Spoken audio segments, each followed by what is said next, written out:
বাঁকুড়ায় ট্রেনে কাটা পড়ে মৃত্যু হলো মানসিক ভারসাম্যহীন এক ব্যক্তির। মৃতের নাম চন্দ্রশেখর মণ্ডল, বয়স 65। বুধবার ভোরে ইন্দাসের সাহসপুর স্টেশন সংলগ্ন এলাকার ঘটনা। মৃতের পরিবার সূত্রে জানানো হয়েছে, চন্দ্রশেখর মণ্ডল দীর্ঘদিন ধরেই মানসিক ভারসাম্যহীন ছিলেন। অন্যান্য দিনের মতো এই দিনও ভোরের বেলায় তিনি বাড়ি থেকে বেরিয়ে যান। পরে সাহসপুর স্টেশন সংলগ্ন এলাকায় রেল লাইনে তার মৃতদেহ উদ্ধার হয়। তবে মশাগ্রাম বাঁকুড়া ট্রেনের ধাক্কায় তার মৃত্যু হয়েছে বলে পরিবার সদস্যরা দাবি করেন।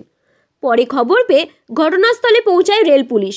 রেল পুলিশের তরফে মৃতদেহটি ময়নাতদন্তের জন্য বাঁকুড়া সম্মিলনী মেডিকেল কলেজ ও হাসপাতালে পাঠানো হয়েছে বলে জানানো হয়েছে।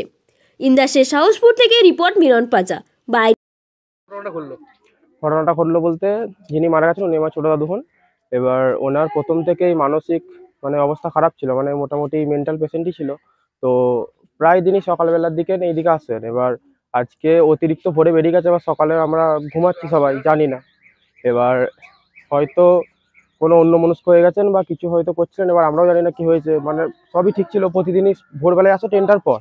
আজকে ট্রেনটার আগে এসছে, এখানে কারেন্টও থাকে নাই। তারপরে এই ঘটনাটা ঘটেছে, আমরা তখন জানতে পারি ভোরবেলার পর, তারপর জানতে পারি। কোন দিক থেকে কোন দিকে আসছিল ট্রেনটা? ট্রেনটা যাচ্ছিল আপনার মশাগ্রাম থেকে বাঁকুড়া। মোটামুটি টাইমটা কেমন হবে? টাইমটা আপনার ট্রেনের টাইম ওই 5টা 5 এরকম। এখন কি করবেন? এখন কি করব বলতে, এবার রেল যা স্টেপ নেবে তারপর বডি তো আনতে হবে ওখান থেকে। আপনার নাম? আমার নাম আকাশ মণ্ডল। আপনি কে হন? আমি যে মারা গেছে তার নাতি হই, আমার ছোট দাদু হন।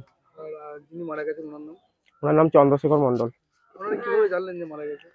এবার সকালবেলায় শুনছিলাম যে আমি তো ঘুমাচ্ছিলাম, এবার ঠাম্মা দোকানে ছিল, তো বলা বলি করছে কেউ একজন মারা গেছেন। এবার আমরা ভাবছি হয়তো ছোট দাদু ঘুমাচ্ছে, আমরা অতভাবে নিইনি। তারপর এসে জানতে পারলাম, এখানে লোকাল কিছু বললেন যে নাকি মারা গেছে।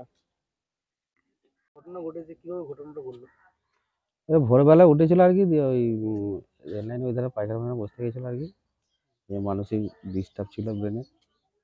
আনুমানিক কটার সময় হয়েছে মনে হচ্ছে? ওই 5টা ট্রেনটা। কোন দিক থেকে আসছিল ট্রেনটা? রায়না থেকে বাঁকুড়া। তো এখন কি করবেন ভাবছেন? হুম, এই যে মারা গেছেন, কি ভাবছেন? কি ভাবার আর কি আছে। বডি কি বলছে কখন দেবে? বডি এবার রেলের যা নিয়ম আছে সেই নিয়ম মেনে তোলার বাড়ি দেবে। আপনি কে হন? আমার কাকা হয়। যিনি মারা গেছেন ওনার নাম? চন্দ্রশেখর মণ্ডল। আপনার নাম? সুকান্ত মণ্ডল। বাড়ি? এই খারা।